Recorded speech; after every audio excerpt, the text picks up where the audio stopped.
Ever wondered why your cat seems less than thrilled when you pet their head? It turns out that a lot of cat owners make some common mistakes when it comes to head pets. What might seem like a simple, loving gesture can actually be pretty unsatisfying or even uncomfortable for your feline friend. If you're not careful, these petting errors can even strain the bond you share with your cat. So if you're one of those cat parents who loves giving head scratches, and let's face it, who doesn't, it's crucial to know what to avoid. Check out these 7 frequent mistakes to make sure your head pats are as enjoyable for your cat as they are for you. Mistake number 1. One big mistake many people make when petting cats, especially when meeting a new one for the first time, is reaching out their hand to touch the cat's head without any prior interaction. You might be thinking, but isn't petting the head the right way to go? It is, but it's not just about where you pet your cat. It's about how you do it. Most cats would really appreciate a good head scratch, but if you don't approach it the right way, things can go south quickly. Cats are sensitive, and a sudden or poorly timed touch can make them feel uneasy or even threatened. So it's important to approach with a bit of cat etiquette. Imagine meeting a new coworker for the first time, and instead of waiting for you to offer your hand, they abruptly grab it for a handshake. That would probably make you feel a bit uncomfortable, right? A handshake is supposed to be a friendly gesture where one person extends their hand and the other person decides whether to accept it. It's not just about the action itself, but about having the chance to agree or disagree. The same concept applies to petting a cat. If you reach out suddenly to pet a cat, especially one you've just met, the cat might interpret that as a threat rather than a friendly gesture. Instead, approach the cat with a bit of courtesy. Start by slowly moving your hand toward their nose, giving them a moment to sniff and get to know you. Then, gently extend your hand to the top of their head. If the cat is open to being petted, they'll lean in and make contact. If they're not quite ready, they'll show it by flinching or backing away. Mistake number 2. In popular culture, dogs and cats frequently appear side by side, whether it's in phrases like raining cats and dogs or iconic duos like Garfield and Odie. These two pets are often shown as either adversaries or unlikely friends, which can lead to some common misconceptions. Because of this, many people who are only familiar with one of these animals might mistakenly believe that the other is just a larger or smaller version of the same thing. For example, cat enthusiasts might see dogs as big, trainable versions of their feline friends, complete with wagging tails. On the other hand, dog owners might view cats as aloof canines that simply meow instead of barking. These mixed-up perceptions can lead to some awkward and uncomfortable moments, particularly when a dog lover interacts with a cat. Unlike dogs, cats have smaller, more delicate frames and bones. What might feel perfectly acceptable when petting a dog could be too rough or even painful for a cat. Cats have a different way of experiencing touch, and their more sensitive bodies can react negatively to the same kind of handling that a dog might enjoy. To avoid causing discomfort, it's important to approach your cat with a gentle touch and adjust your petting style to suit their more delicate nature. For example, while a dog might enjoy vigorous petting, a cat will likely appreciate a softer, more measured approach. By being mindful of these differences, you can ensure a more pleasant and comfortable interaction for both you and your feline friend, fostering a positive and enjoyable bond. Mistake number 3. One of the most delightful aspects of our feline friends is their incredibly soft and fluffy fur. It's hard to resist the temptation to reach out and ruffle that adorable head or to run your fingers through their velvety coat. However, there's a crucial detail to keep in mind: you should never pet a cat against the grain of their fur. Doing so can cause your kitty considerable discomfort and will force them to spend extra time afterwards smoothing their fur back to its natural, sleek state. Think about it this way. How would you feel if someone randomly mussed up your hair every time they wanted to show you affection? It would probably become quite irritating, right? Cats experience something similar when petted against the direction of their fur.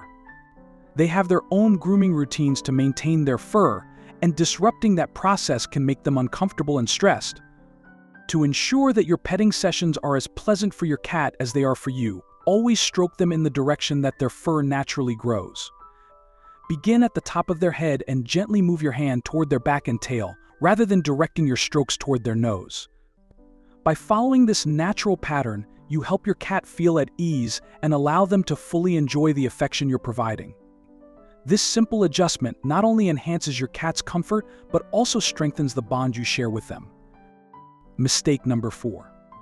Many cats absolutely love having their heads petted, but there's a fine line between what they find enjoyable and what might make them uncomfortable. Every cat has its own unique preferences, and touching the wrong spot on their head can quickly lead to scratches or other signs of irritation. When giving your cat a head scratch, it's best to focus primarily on the top of their head and the base of their ears. Most cats prefer that you avoid touching their ears directly, as they might signal their displeasure by flicking them away if you get too close. Additionally, it's important to steer clear of the area around their eyes and the bridge of their nose. These areas can be quite sensitive and might not be as enjoyable for your cat. However, the most crucial spot to avoid is their whiskers. These long, delicate hairs on their forehead and cheeks are essential tools that cats use to explore and understand their surroundings. They're so sensitive that they can detect even the slightest changes in the air around them. When a large, clumsy human finger brushes against these whiskers, it can overwhelm your cat's sensory system, leading to unnecessary stress and discomfort. To keep your feline friend happy and content, be mindful of these sensitive areas and pet them with care and respect. This thoughtful approach will ensure that your affectionate gestures are both welcomed and appreciated. Mistake number 5. One frequent gripe from those who aren't fond of cats is that they often scratch out of nowhere while being petted. In reality, this behavior rarely comes out of the blue. Most often, a cat that scratches has been signaling its discomfort for some time, but these signals can be quite subtle and easily overlooked. The most noticeable sign that a cat is becoming distressed is the movement of its tail. Cats use their tails to communicate a wide array of emotions, and any noticeable movement can be a clue. Initially, a cat might gently twitch the tip of its tail, indicating a mild irritation or growing unease. As this feeling intensifies, the tail's movements may become more pronounced, with twisting and flicking motions.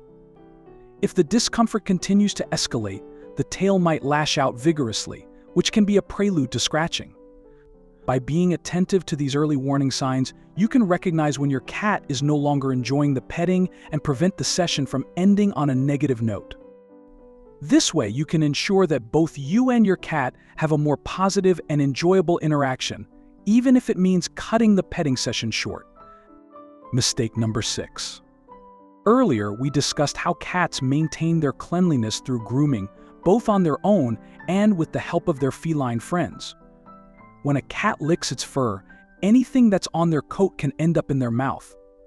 While this might sound a bit off-putting, it's generally not as problematic as it first appears. Cats have evolved to handle the occasional dust, dirt, or stray bit of fur that gets ingested. Their digestive systems and immune systems are built to deal with these small intrusions, meaning that, in most cases, these substances don't pose a significant health risk. Fur that gets swallowed typically ends up coming out later as a furball, which is a normal part of cat life. However, not all substances are harmless.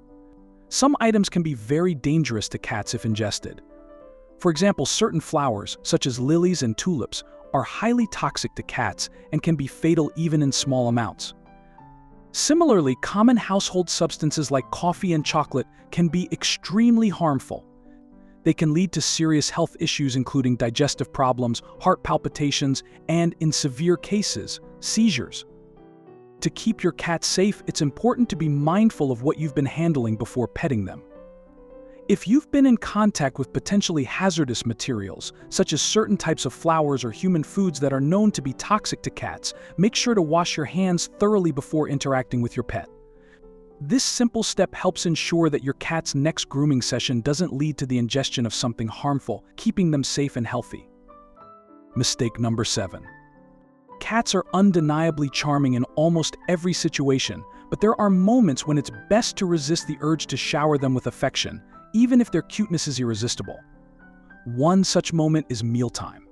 While your house cat likely doesn't have to worry about where their next meal will come from, their instincts from the wild still linger.